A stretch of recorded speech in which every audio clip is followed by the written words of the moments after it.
अस्सलामुअलैकुम dear students, उम्मीद करता हूँ आप सब दोस्त खैरियत से होंगे, ठीक ठाक होंगे। डियर स्टूडेंट्स, आज की इस वीडियो में हम BSN third semester and post RN first semester के सब्जेक्ट हेल्थ असेसमेंट के यूनिट नंबर 6 जो कि हमारे साथ abdomen, anus and rectum assessment है, इसको आज हम डिस्कस करेंगे और इसको समझने की कोशिश करेंगे। डियर स्टूडेंट्स, इससे पहले कि हम लेक्चर को स्टार्ट करें, तमाम नए आने वाले दोस्तों से गुजारिश है कि चैनल को सब्सक्राइब करें और बेल आइकन को दबाएं ताकि नए वीडियोस की नोटिफिकेशन आप दोस्तों को टाइम पर मिलती रहे। तो डियर स्टूडेंट, जैसे कि आप सब स्टूडेंट्स के साथ मैंने फर्स्ट यूनिट में जो है एब्डोमिनल असेसमेंट की जब हम बात कर रहे थे, एब्डोमिनल असेसमेंट को जब हम डिस्कस कर रहे थे, तो उसमें मैंने आपको बताया था कि हम यूजुअली जब भी एब्डोमिन की असेसमेंट करते हैं तो एब्डोमिन को बेहतर तरीके से असेस करने के लिए और एक्यूरेट इंफॉर्मेशन को हासिल करने के लिए हम एब्डोमेन को या तो 4 क्वाड्रेंट में डिवाइड करते हैं या उसको 9 क्वाड्रेंट में डिवाइड करते हैं। और इन क्वाड्रेंट को हम इस मकसद के लिए डिवाइड करते हैं कि हमारे एब्डोमेन में डिफरेंट लोकेशन पर मौजूद जो ऑर्गन है उसकी आइडेंटिफिकेशन हम प्रॉपर तरीके से कर सके और सही तरीके से कर सके।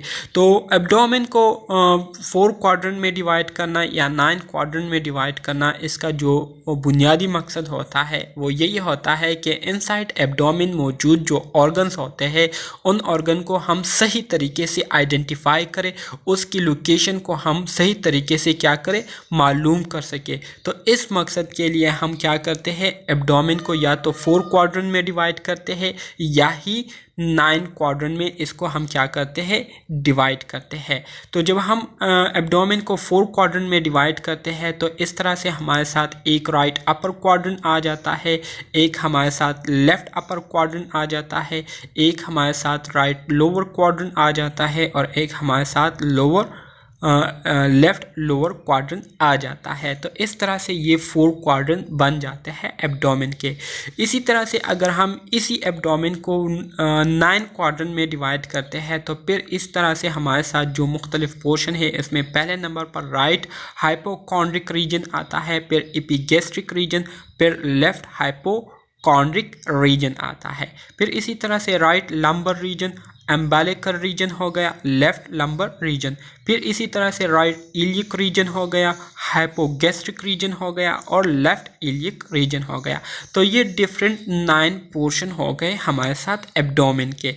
इसके अलावा अगर हम 4 क्वाड्रेंट के बजाय 9 क्वाड्रेंट मेथड को यूज़ करते हैं तो इसके ज़रिए हमें मोस्ट एक्यूरेट इंफॉर्मेशन मिलेगी, क्योंकि इसमें हम जो क्वाड्रेंट की अगर आप स्पेस को देखें तो इसने जो है स्पेसिफिक स्पेस को पकड़ा हुआ होता है जो कि स्पेसिफिक ऑर्गन्स को क्या करती है, आइडेंटिफाई करने में हमें बहुत ज़्यादा मदद देती है। ठीक है, तो ये 9 क्वाड्रेंट मेथड जो है ये ज़्यादा एक्यूरेट इंफॉर्मेशन देती है 4 क्वाड्रेंट के बनिस्बत। लेकिन अगर हम कॉमनली देखें तो कॉमनली लोग जो है 4 क्वाड्रेंट मेथड को ज़्यादा यूज़ करते हैं। ठीक है, क्योंकि 9 क्वाड्रेंट मेथड जो है ये थोड़ा सा पेचीदा हो जाता है। ठीक है, जैसे कि अभी मैंने आपको कहा था कि क्वाड्रेंट की जो डिवीज़न है या एब्डोमेन की जो डिवीज़न है, हम इस मकसद के लिए इसको हम क्वाड्रेंट में डिवाइड करते हैं ताकि हमें डिफरेंट ऑर्गन्स की जो आइडेंटिफिकेशन है, उसकी जो लोकेशन है वो हमें क्या हो, मालूम हो जाए। तो अगर अब हम यहाँ पर राइट अपर क्वाड्रेंट की बात करें तो यहाँ पर हमारे साथ लिवर का जो मेजर पोर्शन है वो मौजूद होता है, राइट किडनी मौजूद होती है, कोलोन मौजूद होता है, पैनक्रिया का स्मॉल पोर्शन मौजूद होता है, गाल ब्लैडर जो है ये मौजूद होता है और इसके साथ साथ स्मॉल इंटेस्टाइन जो है राइट अपर क्वाड्रेंट में मौजूद होता है। इसी तरह से लेफ़्ट अपर क्वाड्रेंट की अगर हम बात करें तो लेफ़्ट अपर क्वाड्रेंट में लिवर का थोड़ा सा हिस्सा जो है मौजूद होता है, इसके अलावा स्प्लीन मौजूद होता है, लेफ़्ट किडनी होती है, स्टमक होता है, कोलोन, पैनक्रिया की ज़्यादातर एरिया जो है मौजूद होती है और स्मॉल इंटेस्टाइन जो है ये मौजूद होती है। ठीक है, इसी तरह से अगर राइट लोअर क्वाड्रेंट की बात करें तो राइट लोअर क्वाड्रेंट में हमारे साथ colon, small intestine, right ureter, appendix, females में राइट ओवरी और राइट फॉलोपियन ट्यूब मौजूद होता है। इसी तरह से लेफ़्ट लोअर क्वाड्रेंट में colon, small intestine, left ureter, left ovary और लेफ़्ट फॉलोपियन ट्यूब जो है ये पाया जाता है। ठीक है, तो उम्मीद करता हूँ क्वाड्रेंट के पीछे जो रीज़न होती है, जो मकसद होता है बॉडी को, एब्डोमेन को 4 पार्ट्स में डिवाइड करना या 9 पार्ट्स में डिवाइड करना, उसकी समझ आप दोस्तों को आ गई होगी। अब यहाँ पर जब हम हेल्थ हिस्ट्री लेते हैं तो कॉमनली जब हम हेल्थ हिस्ट्री लेते हैं एब्डोमेन के हवाले से, तो गैस्ट्रोइंटेस्टिनल डिसऑर्डर को हम क्या करते हैं, चेक करते हैं कि आया किसी किस्म के गैस्ट्रोइंटेस्टिनल डिसऑर्डर तो पेशेंट को नहीं है, जिसमें हम इनडाइजेशन के हवाले से देखते हैं, चेकिंग करते हैं कि पेशेंट को किसी किस्म की इनडाइजेशन तो नहीं हो रही, या एनोरेक्सिया तो पेशेंट को नहीं हुआ है। एनोरेक्सिया में पेशेंट क्या करता है, वो खाना नहीं खाते, ठीक है, या उनमें जो है न्यूट्रिशन की कमी हो जाती है। इसके अलावा हम नोज़िया को चेक करते हैं, वॉमिटिंग या हिमाटेसिस को चेक करते हैं कि आया उनको जो वॉमिटिंग आ रही है उसमें किसी किस्म की खून तो मौजूद नहीं है या खून तो उसमें नहीं आ रहा। इसके अलावा पेशेंट की जो एब्डोमिनल पेन है उसको हम असेस करते हैं, चेक करते हैं कि पेशेंट को किसी किस्म की एब्डोमिनल पेन तो नहीं हो रही। इसके अलावा डिस्फेगिया हम चेक करते हैं या ओडाइनोफेगिया जो है हम चेक करते हैं, ठीक है। इसके साथ साथ चेन इन बोवल फंक्शन को हम क्या करते हैं, चेक करते हैं। बोवल फंक्शन से मुराद हमारे इंटेस्टाइन के जो जितने भी फंक्शन है कि आया प्रॉपर तरीके से एब्जॉर्प्शन हो रही है या नहीं, तो इसको हम चेक करते हैं कि उसमें किसी किस्म की चेंजेस तो नहीं आई हुई, तब्दीलियाँ तो नहीं आई हुई। या इसके अलावा कंस्टिपेशन के लिए हम एब्डोमेन को चेक करते हैं, डायरिया के लिए हम चेक करते हैं, और जॉन्डिस के लिए हम क्या करते हैं, एब्डोमेन की असेसमेंट करते हैं। इसके साथ साथ यूरिनरी और रीनल डिसऑर्डर्स की भी हम असेसमेंट करते हैं, देखते हैं कि सुप्राप्यूबिक पेन तो पेशेंट को नहीं हो रही।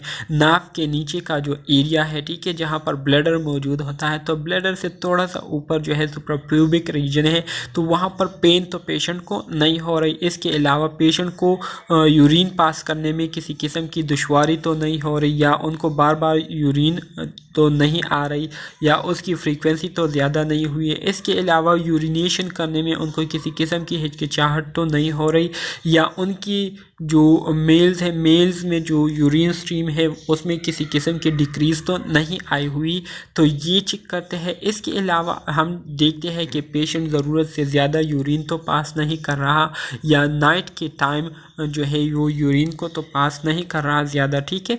इसके अलावा यूरिनरी इनकॉन्टिनेंस की साइन सिम्टम्स चेक करते हैं कि पेशेंट को किसी किस्म की यूरिनरी इनकॉन्टिनेंस तो नहीं है।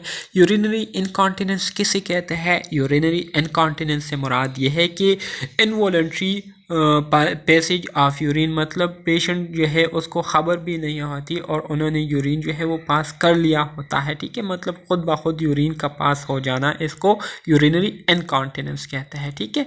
इसके अलावा हिमाचूरिया से मुराद ये है कि यूरिन में खून का आ जाना, ठीक है।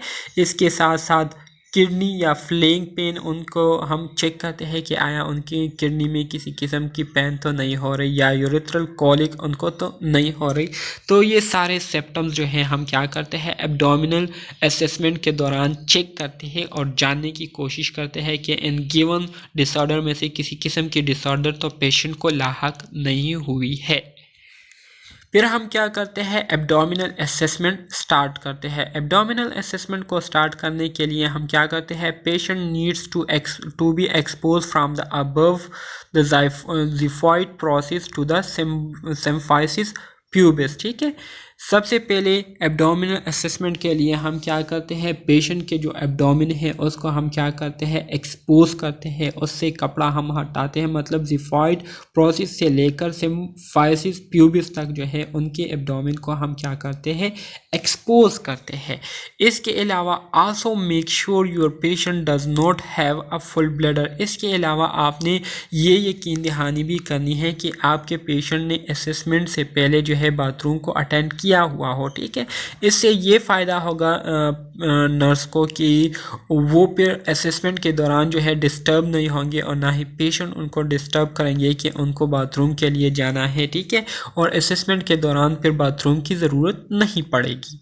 इसके साथ साथ place patient in a supine position in a good lighted sitting pillow under the head and knees and help to relax abdominal muscles. ठीक है, इसके साथ साथ हमने अपने पेशेंट को सुपाइन पोजीशन में लेटा देना है, मतलब बिल्कुल सीधा लेटा देना है। इसके अलावा जिस रूम में आपने उनकी असेसमेंट करनी है तो वहाँ पर जो है प्रॉपर लाइटिंग सिस्टम हो। ठीक है, इसके साथ साथ उनके सर के नीचे और नी के नीचे आपने पिलोस रख देने हैं। ठीक है, और उनके जो एब्डोमिनल मसल्स है उसको रिलैक्स करने में मदद करनी है।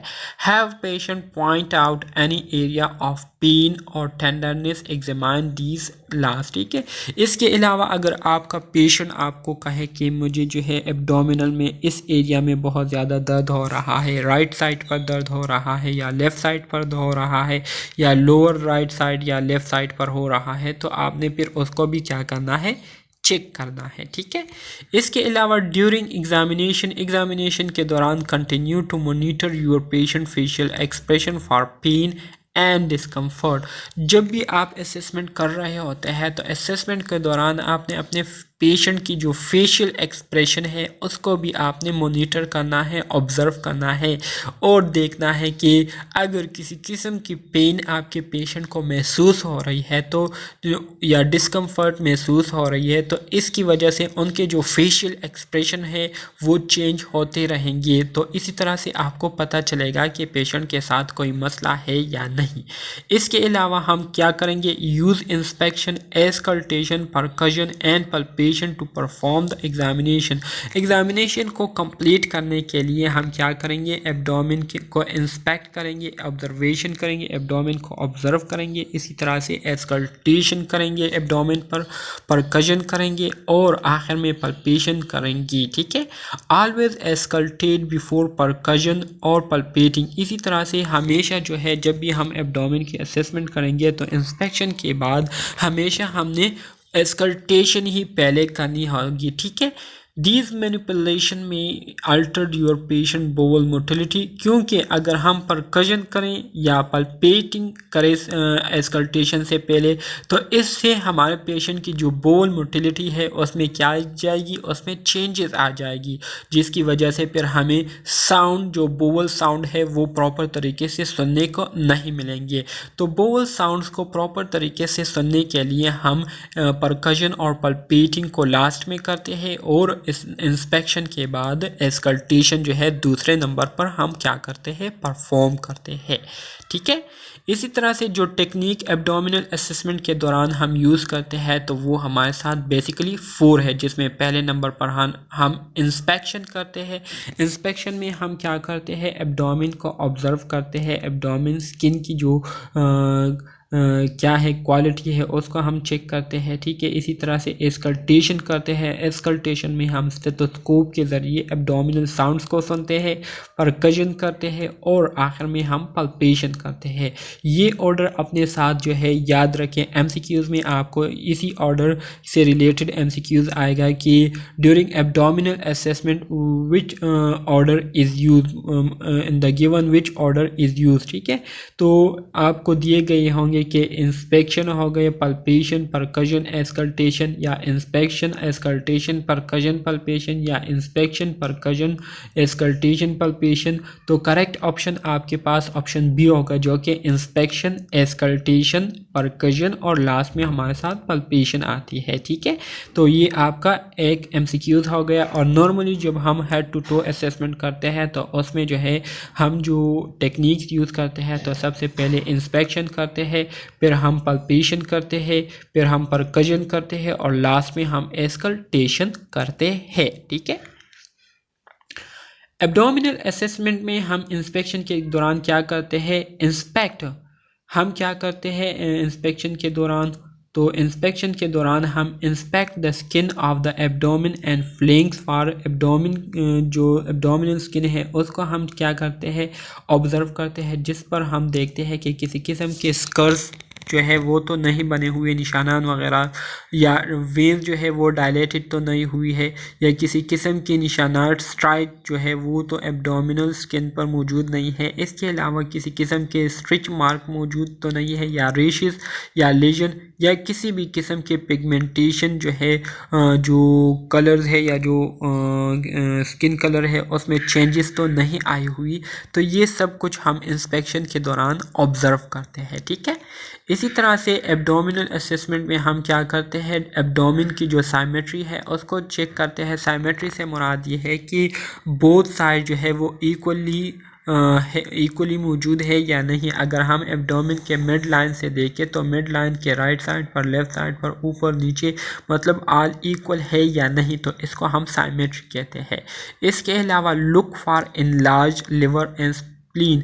ज़ाहिरी बात है, जब हम असेसमेंट कर रहे होते हैं तो इस दौरान फिर हम लिवर और स्प्लीन को भी चेक करते हैं, जिसमें हम लिवर और स्प्लीन के जो साइज़ है उसकी क्या करते हैं, असेसमेंट करते हैं और देखते हैं कि उसकी साइज़ में इंक्रीजमेंट तो नहीं हुई है। इसके अलावा एब्डोमिनल जो पेरिस्टालसिस मूवमेंट है उसको हम चेक करते हैं कि प्रॉपर तरीके से पेरिस्टाल्टिक मूवमेंट हो रही है या नहीं।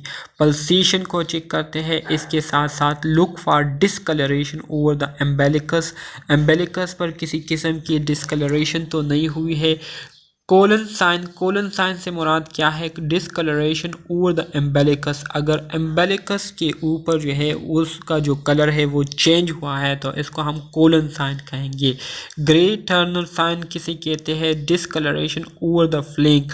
अगर फ्लैंक के इर्द गिर्द जो है या फ्लैंक के ऊपर जो है वो डिस्कलरेशन हुई है, फ्लैंक से मुराद एब्डोमिन है। ठीक है, अगर उसका कलर चेंज हुआ है तो इसको हम ग्रे टर्नल साइन कहेंगे। ठीक है, These are both late sign suggesting intra-abdominal bleeding। ये दोनों अगर साइन मौजूद हो, ठीक है, या इन दोनों में से कोई एक भी मौजूद हो तो इसका मतलब ये है कि इनसाइड एब्डोमिन जो है वो क्या हो रही है, ब्लीडिंग हो रही है। ठीक है, फिर हम क्या करते हैं एब्डोमिनल असेसमेंट के दौरान, assess the size and shape of your patient abdomen to determine. अपने पेशेंट की जो एब्डोमिन है उसकी साइज़ और शेप की हम क्या करते हैं, असेसमेंट करते हैं, ये मालूम करने के लिए टू डिटरमाइन स्किफाइट, मतलब एब्डोमिन की जो कनकेवनेस है उसको चेक करते हैं, एब्डोमिन की फ्लैटनेस को चेक करते हैं, एब्डोमिन के राउंडनेस को चेक करते हैं और डिस्टेंशन को चेक करते हैं कि किसी किस्म की डिस्टेंशन तो नहीं हुई है, पेट तो फूला हुआ नहीं है। ठीक है, इसके साथ साथ ask the patient if it is it's usual size and shape. और फिर हम अपने क्लाइंट से भी पूछते हैं कि आपका जो एब्डोमेन है वो नॉर्मली इसी तरह से या किसी वजह से इस तरह से हुआ है। इसके अलावा एम्बेलिकस में पर हम क्या देखेंगे, कॉन्टूर्स देखेंगे, लोकेशन देखेंगे कि एम्बेलिकस जो है, जो नाफ है वो अपनी प्रॉपर पोजीशन लोकेशन में मौजूद है या नहीं, वहाँ पर किसी किस्म की इन्फ्लेमेशन तो नहीं हुई है या वहाँ पर किसी किस्म की हार्निया तो नहीं काज हुई है। तो इसको हम क्या करते हैं, असेसमेंट के दौरान चेक करते हैं। इसी तरह से एस्कल्टेशन में हम क्या करते हैं, auscultation provide important informations about bowel motility. ठीक है, एस्कल्टेशन जो है ये हम इस मकसद के लिए करते हैं क्योंकि इसके ज़रिए हमें अब जो बोवल मोटिलिटी है, इंटेस्टाइन की जो मोटिलिटी है उसके बारे में हमें इंफॉर्मेशन मिलती है। Listen to the abdomen before performing percussion और palpation since these manoeuvres may alter the frequency of bowel sound. ठीक है, वही बात है जो कि मैंने आपको अभी स्टार्ट में कही थी कि परकशन और पल्पेशन करने से पहले हमने क्या करना होगा, एस्कल्टेशन करनी होगी। क्योंकि अगर हम परकशन या पल्पेशन पहले करते हैं एस्कल्टेशन से तो इससे हमारे जो बोवल साउंड की जो फ्रीक्वेंसी है उसमें चेंजेस आ जाएगी, जिसकी वजह से हमें फिर एक्यूरेट इंफॉर्मेशन नहीं मिल सकेगी।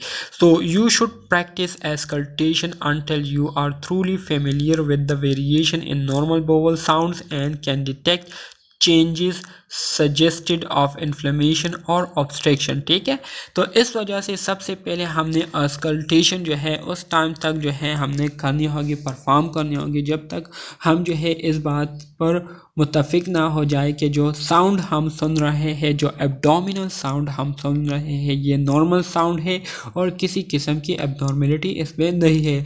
या अगर हम किसी किस्म की एबनॉर्मेलिटी या एबनॉर्मल साउंड को सुन लें तो इसका मतलब ये होगा कि एब्डोमिनल इनसाइड एब्डोमिन जो है इन्फ्लेमेशन या किसी किस्म की ब्लॉकेज जो है इंटेस्टाइन में आई हुई है।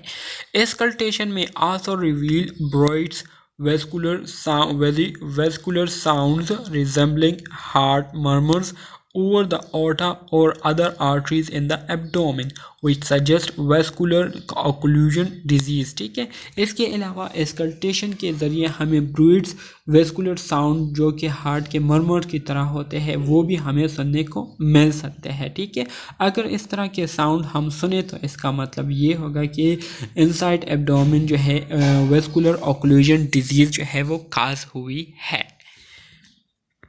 Place the diaphragm of your stethoscope gently on the abdomen। सबसे पहले हमने क्या होगा, आराम से एब्डोमेन पर हमने स्टेथोस्कोप का जो डायफ्राम पार्ट है उसको हमने रख देना है। फिर हमने क्या करना होगा, listen for bowel sound and note there frequency and character. ठीक है, बोवल साउंड को हमने सुनना है, उसकी फ्रीक्वेंसी और उसके करेक्टर को हमने क्या करना है, नोट डाउन करने हैं।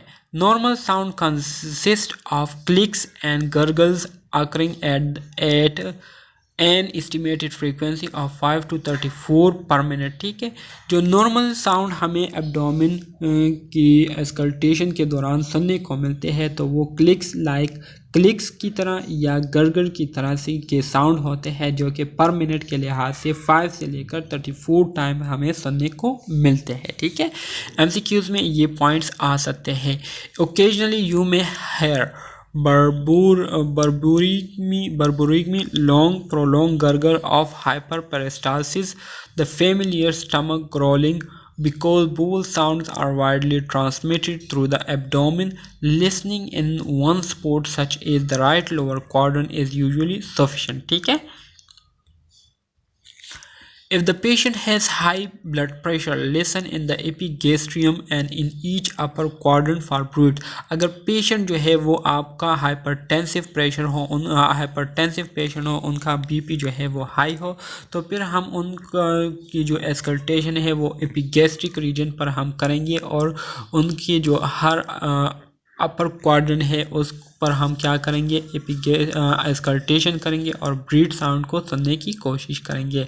Letter in the examination when the patient sit up, listen also in the costovertebral angles। ठीक है, epigastric bruits confined to systole may be heard normally. Epigastric bruits अगर आपको सुनने को मिले तो इसका मतलब ये है कि जो सिस्टूल है ये हमारे साथ क्या है, नॉर्मली सुनने को मिलते हैं। एपिगैस्ट्रिक ब्रूइड कन्फाइंड टू सिस्टूल में बी हर्ड नॉर्मली। ठीक है, मतलब यह है कि सिस्टोल के दौरान जो नॉर्मल साउंड हमें सुनने को मिलते हैं तो इसी तरह का जो एपिगैस्ट्रिक ब्रूइड्स है वो होते हैं। ठीक है, लिसन फॉर ब्रूइड्स ओवर द ओटा, the iliac arteries and the femoral arteries. ये हमारे साथ डिफरेंट एब्डोमिनल साइट है जहाँ पर हमने स्टेथोस्कोप का डायफ्राम जो है रखना है और जो एब्डोमिनल डिफरेंट साउंड्स हैं उसको हमने सुनने हैं। ये वाला जो पोर्शन है यहाँ पर हम ऑर्टिक साउंड को सुनते हैं, यहाँ पर हम रेनल आर्टरी के साउंड को सुनने की कोशिश करते हैं, यहाँ पर हम इलिक आर्टरी के साउंड को सुनने की कोशिश करते हैं और यहाँ पर हम फीमोरल आर्टरी के साउंड सुनने की कोशिश करते हैं। परकशन में हम क्या करते हैं, percussion helps to assess the amount and distribution of gas in the abdomen and identify possible masses that are solid और लिक्विड फिल्ड। ठीक है, परकशन के ज़रिए हम क्या करते हैं, परकशन के ज़रिए हम एब्डोमेन के अंदर गैसेस की अमाउंट और उसके डिस्ट्रीब्यूशन को क्या करते हैं, चेक करते हैं और इसी तरह से हम मालूम करने की कोशिश करते हैं कि इनसाइड एब्डोमेन किसी किस्म के एबनॉर्मल मासेस या लिक्विड तो फ्लूइड तो मौजूद नहीं है। It uses in estimating the size of the liver and spleen. इसके साथ साथ हम परकशन इस मकसद के लिए भी करते हैं क्योंकि इसके ज़रिए हम लिवर और स्प्लीन की जो एस्टिमेटेड अंदाज़तन साइज़ है उसको हम क्या करते हैं, आइडेंटिफाई करते हैं, मालूम करते हैं। परकस टू असेस टेम्पेनी एंड डलनेस। ठीक है, परकशन के दौरान हमने टेम्पेनिक और डलनेस लाइक साउंड को सुनने की कोशिश करनी है। Tympany usually predominant because of gas in the gastrointestinal tract and dullness in fluid fill area. जो टेम्पेनी साउंड है ये आपको तब सुनने को मिलेंगे जब इनसाइड एब्डोमेन जो है या गैस्ट्रोइंटेस्टाइनल ट्रैक्ट में गैस मौजूद हो। तो इस गैस की मौजूदगी में अगर आप परकशन करते हैं तो आपको टेम्पेनिक लाइक साउंड सुनने को मिलेंगे। लेकिन अगर फ्लूइड अगर एरिया में जो है फ्लूइड मौजूद हो, इनसाइड एब्डोमेन जो है वो एरिया फ्लूइड से फिल हो, तो फिर हमें डलनेस लाइक साउंड जो है वो सुनने को मिलेंगे। ठीक है, इसके साथ साथ पल्पेशन में हमारे साथ लाइट पल्पेशन भी आती है और डीप पल्पेशन भी आती है। लाइट पल्पेशन में हम क्या करते हैं, feeling the abdomen gently especially helpful in identifying abdominal tenderness, muscular resistance and some superficial organs and masses. जो लाइट पल्पेशन हम करते हैं, तो लाइट पल्पेशन के ज़रिए हम क्या करते हैं, एब्डोमेन को जेंटली क्या करते हैं, थोड़ा सा प्रेस करते हैं और इसके ज़रिए हम एब्डोमिनल टेंडरनेस को, एब्डोमेन की जो सख्ती है उसको हम क्या करते हैं, आइडेंटिफाई करने की कोशिश करते हैं, मस्कुलर रेजिस्टेंस को मालूम करने की कोशिश करते हैं और इसी तरह से कुछ सुपरफिशियल ऑर्गन्स और जो मासेस है उसको हम आइडेंटिफाई करते हैं। Keeping your hands and forearm on a horizontal plane with fingers together and fleet on the abdominal surface, palpate the abdomen with a light gentle dipping motion. ठीक है, इसमें हमने क्या करना होता है, इसमें हमने अपने क्लाइंट को इस तरह से पल्पेट करना होता है, अपने हाथ को इस तरह से करके पेशेंट की जो एब्डोमेन है उसको आहिस्ता आहिस्ता क्या करना होता है, प्रेस करना होता है। ठीक है, और इसी तरह से उनकी जो एब्डोमेन है उसकी हम असेसमेंट करते हैं। When moving your hand from place to place, raise is just off the skin moving smoothly, feel in all quadrant. ठीक है, और जब भी हम क्या करते हैं, जगह जगह एब्डोमेन की असेसमेंट करते हैं, तो एक जगह को चेक करने के बाद जब हमने इस जगह को चेक करना हो तो हमने अपने हाथ को मुकम्मल तौर पर एब्डोमेन से हटा देना है और फिर आहिस्ता से इस जगह पर जो है रख देना है और फिर उसको थोड़ा सा प्रेस करके चेक करना होगा। ठीक है, इसी तरह से आइडेंटिफाई एनी सुपरफिशियल ऑर्गन्स और masses and any area of tenderness और increase resistance to your hand.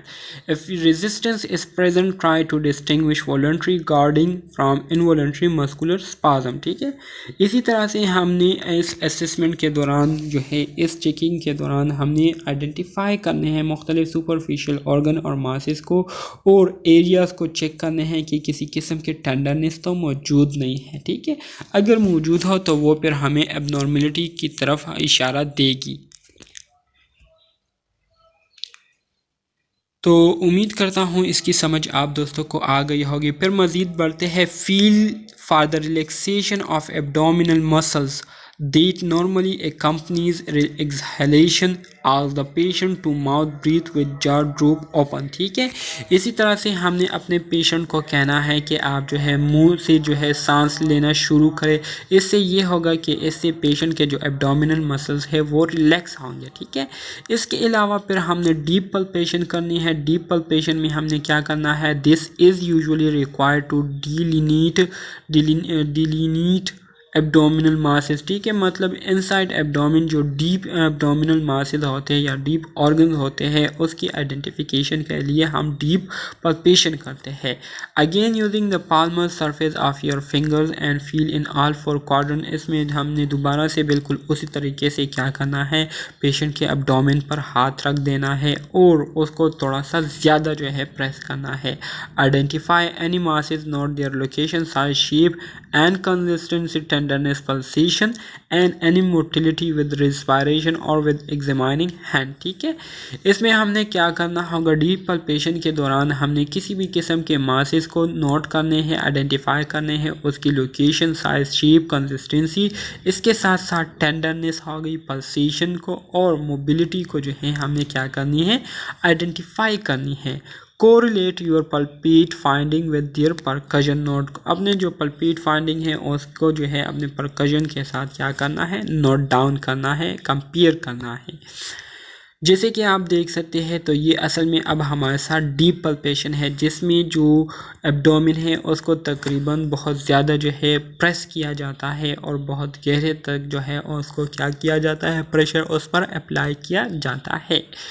Tenderness and rebound tenderness, look for rebound tenderness. ठीक है, press your fingers in formally and slowly and then quickly withdraw them. ठीक है, watch and listen to the patient for sign of pain ask the patient. ठीक है, rebound tenderness को हमने देखना है, चेक करना है, तो इसके लिए हमने अपने पेशेंट की जो एब्डोमेन है उस पर जो है आहिस्ता से अपने हाथ को रख कर और फिंगर्स के ज़रिए उस एब्डोमेन को हमने प्रेस करना है और फिर स्लोली जो है उसको आहिस्ता आहिस्ता प्रेस करना है, पर अचानक से उसको से हटा देना है। और इसी तरह से हम जो है इस दौरान साउंड को सुनने की कोशिश करेंगे और पेशेंट के जो साइन ऑफ पेन है उसको हम क्या करेंगे, मॉनिटर करेंगे। और इसी तरह से पेशेंट से कहेंगे कि to compare which hurt more, patient को कहेंगे कि किस चीज़ से आपको ज़्यादा तकलीफ़ हुई है, द प्रेसिंग और द लेटिंग गो। ठीक है, आया प्रेस करने के ज़रिए या प्रेस करने के दौरान आपको दर्द ज़्यादा महसूस हुआ, या जब मैंने इसको अचानक छोड़ दिया और प्रेशर को रिलीज़ किया तो तब आपको दर्द ज़्यादा महसूस हुआ। To show you exactly where it hurt, और इसी तरह से आपने उनसे कहना है कि कहाँ पर आपको ज़्यादा दर्द हुआ। पेन इंड्यूस और increase by quickly withdrawal constitute rebound tenderness. ठीक है, अगर पेन जो है प्रेस करने की वजह से पैदा हुआ और फिर अचानक से छोड़ने की वजह से वो पेन ज़्यादा हुआ, तो इसका मतलब ये है कि पेशेंट को रिबाउंड टेंडरनेस है। It result from the rapid movement of an inflamed peritoneum. ठीक है, जो कि इन्फ्लेमेटेड पेरिटोनियम की रैपिड मूवमेंट की वजह से काज होता है।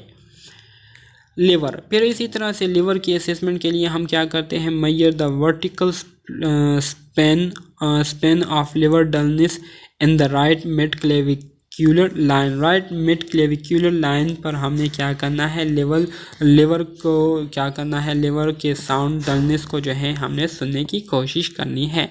Starting at a level below the umbilicus lightly percuss upward toward the liver। ठीक है, determine the lower border of liver dullness in the mid clavicular line। Next हमने क्या करना है, identify the upper border of liver dullness in the mid clavicular line. ठीक है, फिर इसी तरह से lightly percuss from lungs resonance down toward liver dullness. तो ये आप देख सकते हैं डिफरेंट लोकेशन जहाँ पर हमने क्या करना होता है, परकजन करना होता है और लिवर की जो डलनेस साउंड है उसको हमने सुनने की कोशिश करनी है। Now measure in centimetres the distance between your 2 points. ठीक है, फिर इसी तरह से हमने उस डिस्टेंस को जो है सेंटीमीटर में मेजर करना है जो 2 पॉइंट्स पर आपने की थी। The vertical span of liver dullness greater in men than in women. ठीक है, in tall people than in short people. और इसी तरह से जो vertical span of liver dullness है तो वो ज़्यादातर इंक्रीज़ होता है मैन में बनिस्बत वुमेन्स के और टाल पीपल में बनिस्बत शॉर्ट पीपल के। ठीक है, तो ये हमारे साथ नॉर्मल लिवर स्पैन है। ठीक है, जो कि आप देख सकते ही